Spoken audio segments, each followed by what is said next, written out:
Hello students, last class में हमने Rutherford model देखा था कि जो एटम का मॉडल होता है वो रदरफोर्ड के अकॉर्डिंग कैसा होता है। तो रोज़ रदरफोर्ड ने एक्सपेरिमेंट किया था, मैंने आपको समझाया भी था।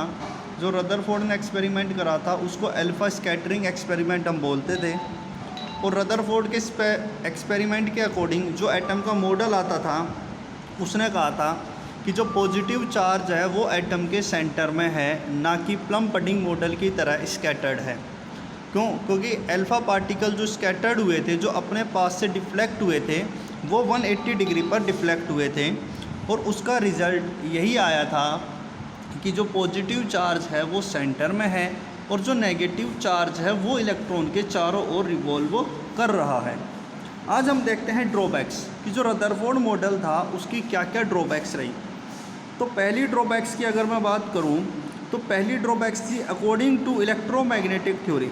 ये थ्योरी हम अभी नेक्स्ट पार्ट में, इसके बाद हमारा जो पार्ट है वो इलेक्ट्रोमैग्नेटिक थ्योरी है, लेकिन अभी इस पार्ट को समझेंगे बस। जो रदरफोर्ड कहता था, रदरफोर्ड ये कहता था कि जो पॉजिटिव चार्ज होगा वो सेंटर में होगा, जो पॉजिटिव चार्ज होगा वो सेंटर में होगा और जो इलेक्ट्रॉन होंगे वो इसके चारों ओर रिवॉल्व कर रहे हैं। क्या कहा रदरफोर्ड ने कि पॉजिटिव चार्ज सेंटर में होगा और इलेक्ट्रॉन उसके चारों ओर रिवॉल्व कर रहे हैं। तो ये एक ड्रॉबैक थी रदरफोर्ड की। मींस मॉडल ठीक था लेकिन वो एक चीज़ को एक्सप्लेन नहीं कर पाया। वो क्या थी कि according to electromagnetic theory, electron revolving around the nucleus will lose energy continuously.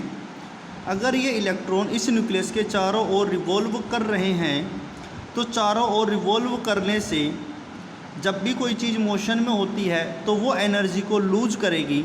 और अगर वो एनर्जी को लूज करेगी तो एक टाइम ऐसा आएगा कि इलेक्ट्रॉन अपनी सारी एनर्जी को लूज करके कहाँ गिर जाएंगे, इस न्यूक्लियस के अंदर गिर जाएंगे। और अगर इलेक्ट्रॉन न्यूक्लियस के अंदर गिर गए तो जो एटम है उसका स्ट्रक्चर डिस्ट्रॉय हो गया। तो इसने ये इस चीज़ को एक्सप्लेन नहीं कर पाया कि जो इलेक्ट्रॉन रिवॉल्व कर रहे हैं वो कंटिन्यूसली मोशन में कैसे हैं। मींस वो न्यूक्लियस के अंदर एनर्जी को लूज करके गिर क्यों नहीं जाते। तो देखेंगे हम, according to electromagnetic theory, electron revolving around the nucleus will lose energy continuously. अपनी एनर्जी को कंटिन्यूसली क्या कर देगा, लूज कर देगा। Finally it will hit the nucleus, ये न्यूक्लियस को हिट करेगा। Hence Rutherford theory can not explain stability of atom. इसलिए जो रदरफोर्ड की थ्योरी थी वो एटम की स्टेबिलिटी को एक्सप्लेन नहीं कर पाई। पहला ड्रॉबैक। सेकंड ड्रॉबैक क्या था, Rutherford theory can not explain electronic configuration. Electronic configuration का मतलब है कि किस सेल में कितने होंगे, किस सेल में कितने इलेक्ट्रॉन्स होंगे, सब शेल कितनी बनेंगी, सब शेल के अंदर ऑर्बिटल्स कितने बनेंगे। इन चीज़ों को भी रदरफोर्ड की थ्योरी एक्सप्लेन नहीं कर पाई। तो ये दो ड्रॉबैक्स थी किसकी, रदरफोर्ड थ्योरी की। उसके बाद हम देखेंगे इलेक्ट्रोमैग्नेटिक रेडिएशन। इलेक्ट्रोमैग्नेटिक रेडिएशन होती क्या है, किसको इलेक्ट्रोमैग्नेटिक रेडिएशन बोला जाता है। तो देखिए, अगर हम इलेक्ट्रोमैग्नेटिक रेडिएशन की बात करें तो इसमें दो वर्ड हैं, इलेक्ट्रो प्लस मैग्नेटिक। इलेक्ट्रो का मतलब होगा इलेक्ट्रिकल फील्ड, इलेक्ट्रो का मतलब क्या होगा, इलेक्ट्रिकल फील्ड। और मैग्नेटिक का मतलब होगा मैग्नेटिक फील्ड। तो इलेक्ट्रोमैग्नेटिक का मतलब क्या हुआ कि जहाँ पर इलेक्ट्रिक फील्ड और मैग्नेटिक फील्ड दोनों प्रेजेंट होंगे वो होगी इलेक्ट्रोमैग्नेटिक रेडिएशन। तो हम कह सकते हैं made up of electrical and magnetic field, there these two are perpendicular to each other. अब ये मैंने तीन एक्सिस बनाई हैं, एक्स वाई जेड। जो इलेक्ट्रिकल फील्ड होते हैं और मैग्नेटिक फील्ड ये एक दूसरे के परपेंडिकुलर होते हैं, मींस 90 डिग्री पर प्रेजेंट होते हैं। तो ये पहले बेटे एक डायरेक्शन में सपोज मैंने इलेक्ट्रिक फील्ड बनाई, ये क्या बनाई मैंने, इलेक्ट्रिक फील्ड, ये एक डायरेक्शन के अलोंग मैंने बनाई। अब दूसरी डायरेक्शन यानी जेड के अलोंग मैंने क्या बना दिया, मैग्नेटिक फील्ड। जेड के अलोंग मैंने क्या बना दिया, मैग्नेटिक फील्ड। आप देख रहे हैं कि इसको मैं थोड़ा दूसरे कलर से रिप्रेजेंट कर देता हूँ। ये जो ब्लैक लाइन से है ये फील्ड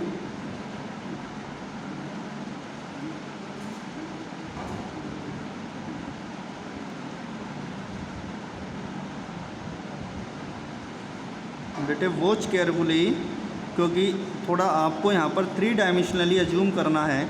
जो हमारी 3 एक्सिस होती हैं एक्स वाई जेड, वो एक दूसरे के परपेंडिकुलर होती हैं, मींस 90 डिग्री पर प्रेजेंट होती हैं।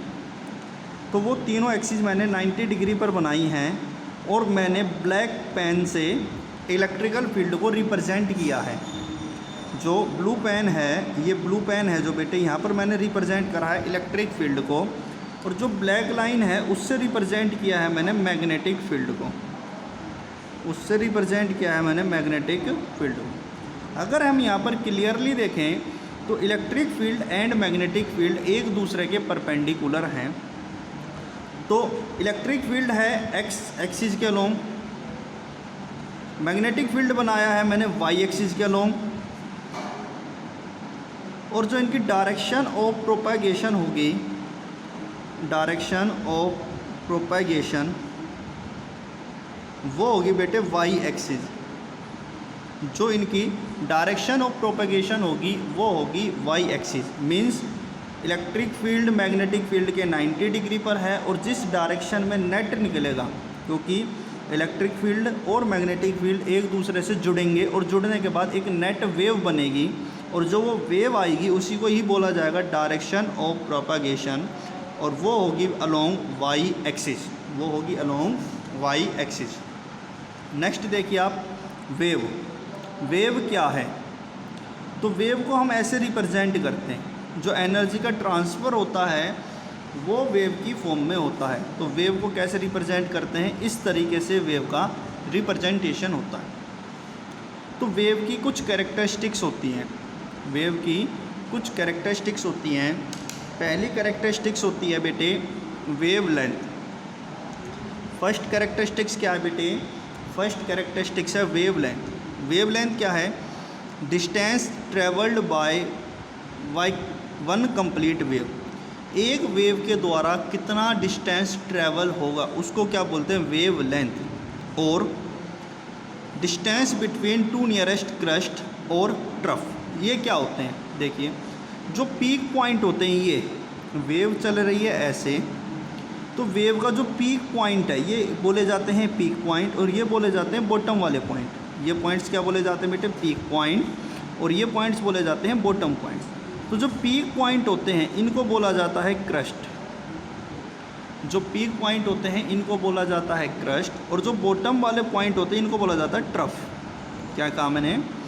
कि एक वेव ऐसे ट्रैवल कर रही है, अगर एक वेव ऐसे ट्रैवल कर रही है तो इसका जो पीक पॉइंट होता है ये या ये तीनों क्या होते हैं? पीक पॉइंट, और इनको बोला जाता है बॉटम पॉइंट। तो पीक पॉइंट को नाम दिया जाता है क्रस्ट, और बॉटम पॉइंट को नाम दिया जाता है ट्रफ। वेवलेंथ क्या होगी? कि एक वेव कितना डिस्टेंस ट्रैवल करेगी उसको बोला जाएगा वेवलेंथ, यानी distance travelled by complete wave, और distance between two nearest crest और ट्रफ। दो नियरेस्ट क्रस्ट या ट्रफ के बीच में कितना डिस्टेंस होगा उसको बोला जाएगा वेव। यूनिट की बात की जाए, यूनिट आएगी बेटे इसकी मीटर, सॉरी मीटर इनवर्स नहीं आएगी, यूनिट आएगी बेटे इसकी मीटर। यूनिट क्या आएगी बेटे इसकी? मीटर, क्योंकि आप लेंथ को किस में मेजर करते हैं?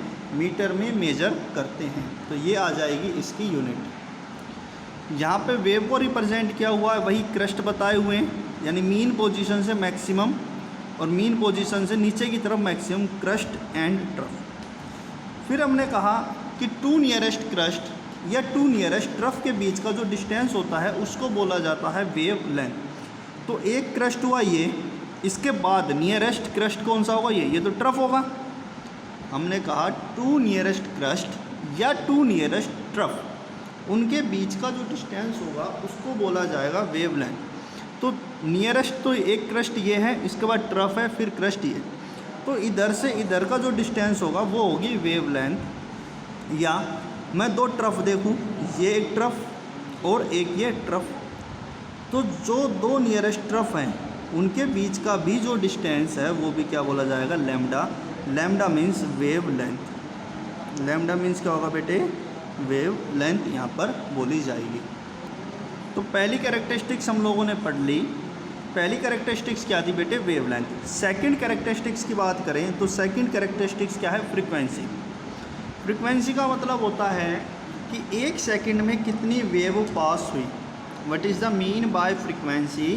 फ्रीक्वेंसी का मतलब होता है कि एक सेकंड में कितनी वेव पास हुई, उसको बोला जाता है फ्रीक्वेंसी।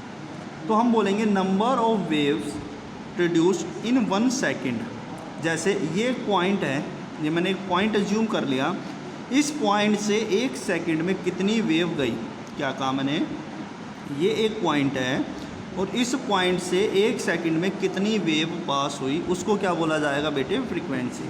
तो हम बोलते हैं number of wave produce in 1 second, यानी यहाँ अगर यहाँ से वेव पास करेगी तो उसको ही क्या बोला जाएगा? फ्रीक्वेंसी। कि एक पॉइंट से एक सेकंड में कितनी वेव गई, यानी number of wave pass represented by mu. इसको क्या बोला जाता है? म्यू। इस सिंबल को इस तरीके से वी को मोड़ देते हैं, इसको बोला जाता है म्यू। और यूनिट आती है बेटे सेकंड इनवर्स और हर्ट्ज। यूनिट क्या आती है? सेकंड इनवर्स, इसको बोला जाता है हर्ट्ज। ये आती है यूनिट। आगे देखिए, थर्ड कैरेक्टरिस्टिक्स है वेव नंबर। थर्ड कैरेक्टरिस्टिक्स क्या है? Wave number. तो वेव नंबर क्या होगा? Reciprocal of wave length is called wave number. अगर मैं वेव लेंथ का रेसिप्रोकल कर दूं, वेव लेंथ का क्या कर दूं? उल्टा, तो उसको बोला जाता है wave number. Represented by mu bar. Represented by mu bar. आगे देखिए, इलेक्ट्रोमैग्नेटिक स्पेक्ट्रम। जो सन से एनर्जी आती है वो इलेक्ट्रोमैग्नेटिक एनर्जी होती है। जो सन से एनर्जी आती है वो एनर्जी क्या आती है? इलेक्ट्रोमैग्नेटिक एनर्जी आती है। अब उस एनर्जी में अलग अलग रेंज होती है, क्योंकि जो कोई एक वेव होगी तो वेव की वेव लेंथ होगी। तो जो सन से एनर्जी आती है उसमें गामा रे भी होती है, एक्स रे भी होती है, यूवी रे भी होती है, विजिबल लाइट भी होती है, IR means infrared. Infrared, IR means क्या होगा? Infrared, microwave and radio wave. इस तरह की जो वेव होती हैं वो सारी कहाँ से आती हैं? सन से आती हैं। तो ये डिफरेंट कंपोनेंट होते हैं किसके? लाइट के। ये डिफरेंट कंपोनेंट होते हैं बेटे किसके? लाइट के कंपोनेंट होते हैं। मीन्स उनमें इन तरह की रेंज प्रेजेंट होती है। अगर हम गामा रेज से रेडियो वेव की तरफ जाएं तो हमारी वेवलेंथ क्या होगी? इंक्रीज होगी। और अगर वेवलेंथ इंक्रीज होती है तो फ्रीक्वेंसी हमेशा डिक्रीज होती है। क्या कहा मैंने? अगर गामा रे से हम रेडियो वेव की तरफ मूव करते हैं तो मूव करने के दौरान हमारी वेवलेंथ तो इंक्रीज होती है, लेकिन फ्रीक्वेंसी क्या होती है? डिक्रीज होती है। अब हमें कैसे पता लगेगा कि वेवलेंथ और फ्रीक्वेंसी का क्या रिलेशन होता है? तो एक रिलेशन होता है, frequency is equal to c by lambda. Frequency is equal to c by lambda. तो जो म्यू है वो है मेरी फ्रीक्वेंसी, सी है स्पीड ऑफ लाइट। इसको आप जानते भी हैं, सी क्या है? Speed of light. और ये क्या होती है? 3 × 10⁸ मीटर पर सेकेंड। 3 × 10⁸ मीटर पर सेकेंड। तो अगर देखिए वेवलेंथ बढ़ी, यानी लैम्डा अगर इंक्रीज हुआ तो फ्रीक्वेंसी क्या होगी? डिक्रीज। क्यों? क्योंकि इनका जो रिलेशन है वो रिलेशन क्या है? इन्वर्सली रिलेशन है। जो विजिबल लाइट अर्थ के सरफेस पर आती है जिसकी वजह से हम ऑब्जेक्ट्स को देख पाते हैं, उसकी वेवलेंथ की बात की जाए तो 400 नैनोमीटर टू 750 नैनोमीटर के बीच में होती है। जो विजिबल लाइट अर्थ के सरफेस पर आती है जिसकी वजह से हम देख पाते हैं, उसकी वेवलेंथ होती है 400 नैनोमीटर टू 750 नैनोमीटर। आगे हमें कुछ यूनिट कन्वर्जन देखने हैं। वैसे आप ये शायद पहले भी जानते होंगे, लेकिन फिर भी एक बार आपको रिकॉल करा देता हूँ। पहली यूनिट होती है 1 nanometre. 1 nanometre is equal to 10⁻⁻⁹ metre. और नैनोमीटर का क्या रिलेशन होगा? 1 nanometre is equal to 10⁻⁹ metre. फिर यह है एंगस्ट्रॉम, इसको बोलते हैं एंगस्ट्रॉम। एंगस्ट्रॉम, अगर एंगस्ट्रॉम की बात की जाए तो एंगस्ट्रॉम होता है 10⁻⁻10 मीटर। 1 पिकोमीटर होता है 10⁻⁻12 मीटर। अब मैं रिलेशन लाना चाहता हूँ नैनोमीटर और एंगस्ट्रॉम के बीच में। क्या कहा मैंने? 1 नैनोमीटर मुझे पता है, एंगस्ट्रॉम की वैल्यू मुझे पता है, लेकिन एंगस्ट्रॉम और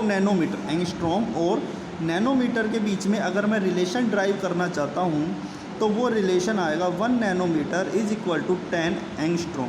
कैसे? मुझे पता है 1 नैनोमीटर होता है 10⁻⁻9 मीटर। अगर मैं इसको मल्टीप्लाई कर दूँ 10 से, और मैं इसको डिवाइड कर दूँ किससे? 10 से, तो जब ये 10 ऊपर जाएगा तो ये बनाएगा 10⁻⁻10 मीटर और इंटू में 10। तो ये अगर किसी क्वांटिटी को आप सेम नंबर से मल्टीप्लाई और डिवाइड करते हैं तो उसके ऊपर कोई इफ़ेक्ट नहीं होता। तो 10 से मल्टीप्लाई किया, 10 से डिवाइड किया, तो ये 10 ऊपर जाएगा तो माइनस में जाएगा, तो ये बन गया 10⁻⁻10 मीटर, और 10⁻⁻10 मीटर ये हो गया एंगस्ट्रॉम। क्या हो गया? एंगस्ट्रॉम। और इंटू में 10, तो 1 nanometre is equal to 10 angstrom. 1 nanometre is equal to 10 angstrom. Next देखिए प्लैंक्स क्वांटम थ्योरी। प्लैंक्स एक साइंटिस्ट थे, उन्होंने एक थ्योरी दी थी, उस थ्योरी को समझते हैं। आप वेव आप समझ चुके हैं, कैरेक्टरिस्टिक्स ऑफ वेव भी आप समझ चुके हैं। अब हमें क्या देखना है? प्लैंक्स क्वांटम थ्योरी, कि प्लैंक्स की क्वांटम थ्योरी कहती क्या है। तो प्लैंक्स क्वांटम थ्योरी कहती है कि जो आपकी रेडिएशन है, जैसे हमने बात करी इलेक्ट्रोमैग्नेटिक रेडिएशन की, इलेक्ट्रोमैग्नेटिक रेडिएशन, इस रेडिएशन में एनर्जी होती है। इस रेडिएशन में क्या होती है? एनर्जी। हम जानते हैं कि जो लाइट सन से आ रही है, जब गर्मी होती है तो हमारी स्किन बर्न होना शुरू होती है, और स्किन बर्न कब होगी? जब लाइट के अंदर एनर्जी होगी।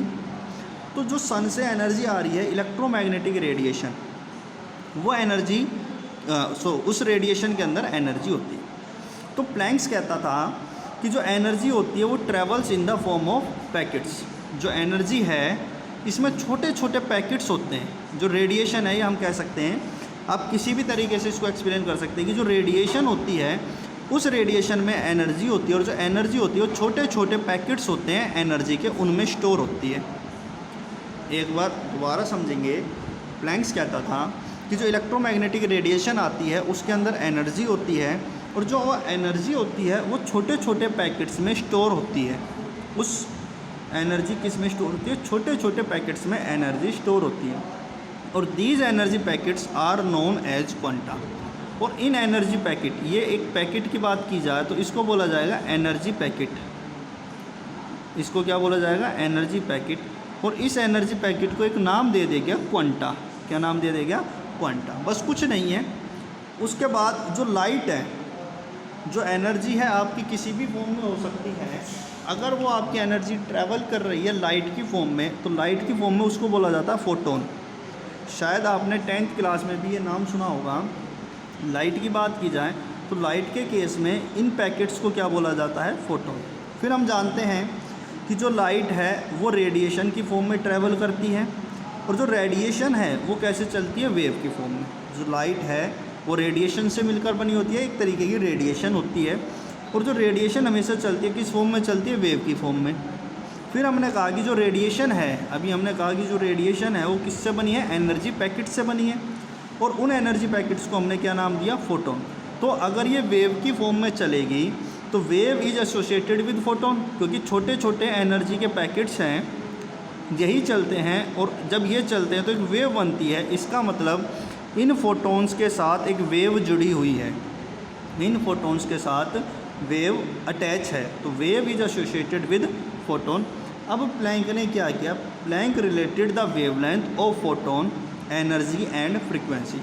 जो प्लैंक था उसने वेवलेंथ को, एनर्जी को और फ्रीक्वेंसी को क्या किया? रिलेट किया। उसने कहा जो एनर्जी ऑफ फोटोन होगी वो डायरेक्टली प्रोपोर्शनल होगी फ्रीक्वेंसी ऑफ लाइट वेव, यानी जितनी ज़्यादा फ्रीक्वेंसी होगी उतनी ही ज़्यादा क्या होगी बेटे? एनर्जी होगी। तो we can write E directly proportional mu proportionality का साइन हटेगा, E इज इक्वल टू एच म्यू। अब H क्या है? H है प्लैंक्स कांस्टेंट। H को क्या बोला जाता है? Planck's constant. और H की वैल्यू होती है 6.6 into 10⁻⁻34 joule second. 6.6 into 10⁻34 joule second is the unit of Planck's constant. फिर हमें पता है कि जो म्यू होता है, mu is equal to c by lambda, तो यहाँ पर मैं म्यू की जगह क्या रख सकता हूँ? E is equal to h c by lambda. ये रिलेशन फाइनली मेरे पास आता है और ये रिलेशन मेरे को क्या बताता है?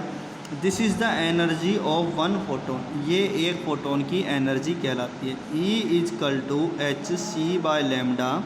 अगर मैं इस रिलेशन को देखूँ, या E is equal to h mu, same बात होती है। और ये रिलेशन मुझे बताता है एनर्जी ऑफ वन फोटोन। एक फोटोन की एनर्जी कितनी होगी?